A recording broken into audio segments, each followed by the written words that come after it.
makes an incredible catch, and then the ball comes out. It's incomplete.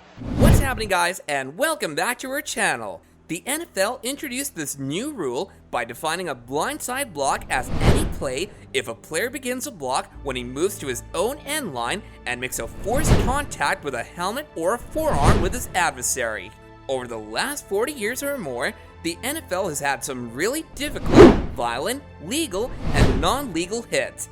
The hits will come with increasing regularity as the players continue to become quicker and stronger. So let's have a look at some of the worst blindsides in NFL history.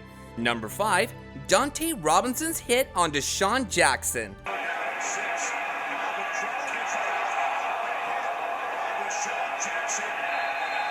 This impact was rather frightening. It was unsettling visually. When Dante Robinson set it up in this 2010 regular season game, Deshaun Jackson, who is 5'10" and rated generously at 165 pounds, made a severe collision with Jackson. The alarming part about the strike is that you'll seldom see both players concussed and down for several minutes. I recall that I was watching this hit and I was startled by what I had just seen. Dante Robinson is a repeated perpetrator of the helmet hits, which he did to other Eagles, in general, earlier this year, Jeremy Maclin. All in all, this is one of the NFL's toughest, most robust, and devastating attacks. Number 4, Sheldon Brown laying out Reggie Bush. Now Reggie Bush lines up as the tailback.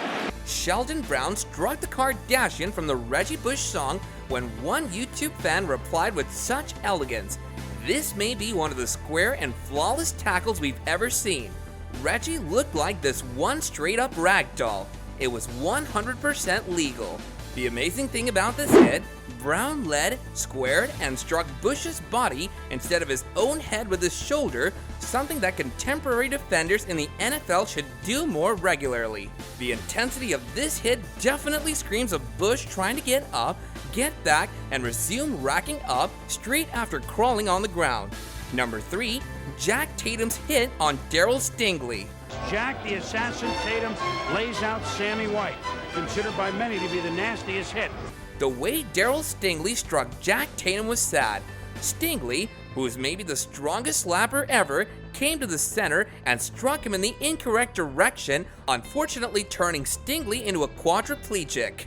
Tatum never pardoned the hit on Stingley, noting it accurately, leading with his shoulder and just a clean, powerful hit that resulted in unhappy circumstances. It was a wonderful hit, I agree with Tatum. It was smooth, but I would have very much appreciated if he had just apologized after that. Stingley had friendly relations with Gene Upshaw and was eventually very important in getting benefits for NFL players with disabilities.